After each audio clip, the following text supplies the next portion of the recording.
નમસ્કાર દોસ્તો, હું ઇમ્તિયાઝ પઠાણ। વાંકાનેર વિધાનસભાના ધારાસભ્ય શ્રી જીતુભાઈ સોમાણી દ્વારા એક નિવેદન આજે આપવામાં આવ્યું। જીતુભાઈ સોમાણીનું એવું કહેવાનું છે કે મુસ્લિમોના મતની મારે જરૂર નથી, મેં ક્યારેય મુસ્લિમોના મત માંગ્યા નથી અને મુસ્લિમો જો મને મત આપે તો મતપેટી અબડાઈ જાય। પેલા વિડીયો આપણે જોઈ લઈએ એમણે શું કીધું કે મને મત આપજો। હવા 2 લાખ મતદારો છે। હું નરેન્દ્રભાઈ અને અમિતભાઈ શાહનો હનુમાન છું, જો એ મત હું માગી એકતા હોત।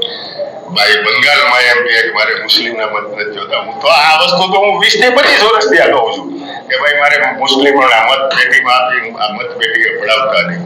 શ્રી માનનીય ધારાસભ્ય શ્રી જીતુભાઈ સોમાણી, તમારું કહેવાનું એવું છે કે મુસ્લિમોના મતથી તમારી મતપેટી અબડાઈ જતી હશે। ભાઈ, આશ્ચર્યની વાત તો એ છે કે તમે આ વિડીયોની અંદર પોતાને ભગવાન શ્રી હનુમાનજી સાથે સરખાવો છો। તમે કદાચ તમારા માનવા પ્રમાણે હનુમાન ભગવાન હોઈ શકો, પણ હનુમાન ભગવાન જેમના ભક્ત હતા એ ભગવાન રામ વિશે કદાચ તમને ખબર નથી કે જો તમને ખબર હોત તો આ આભડછટ વાળી વાત તમે ન કરત।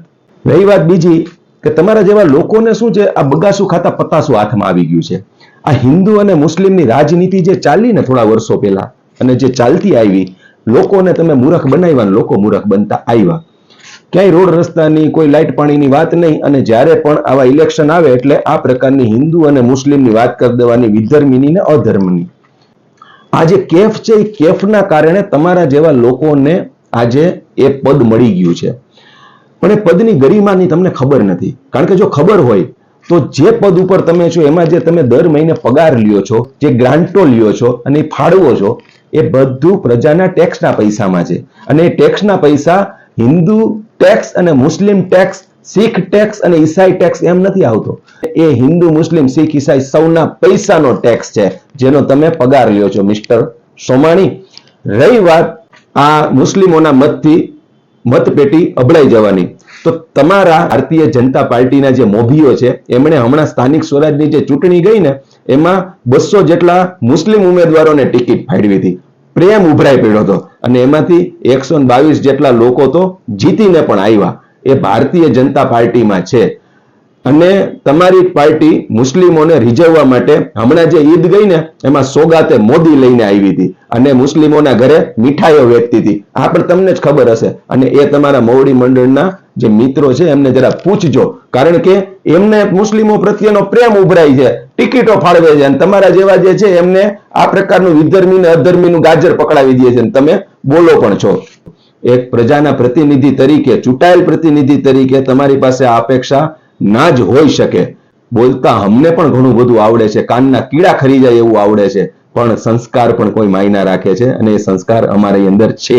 એટલે વાંકાનેર વિધાનસભાના મારા હિન્દુ ભાઈઓને મારી વિનંતી છે કે પોતાની જાતને ભગવાન શ્રી હનુમાનજી સાથે સરખાવનાર આ તમારા નેતાશ્રીને યાદ કરાવજો કે બોલવામાં ભાન રાખે, જે બોલે તે માપમાં રહીને બોલે।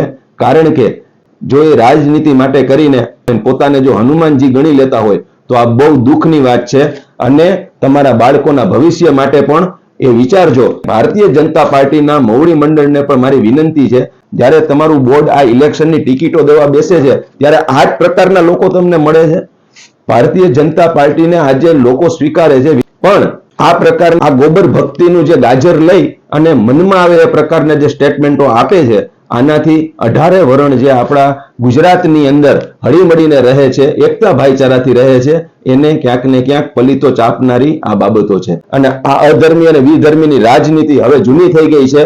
આજનો મતદાર જાગૃત છે, શિક્ષિત છે।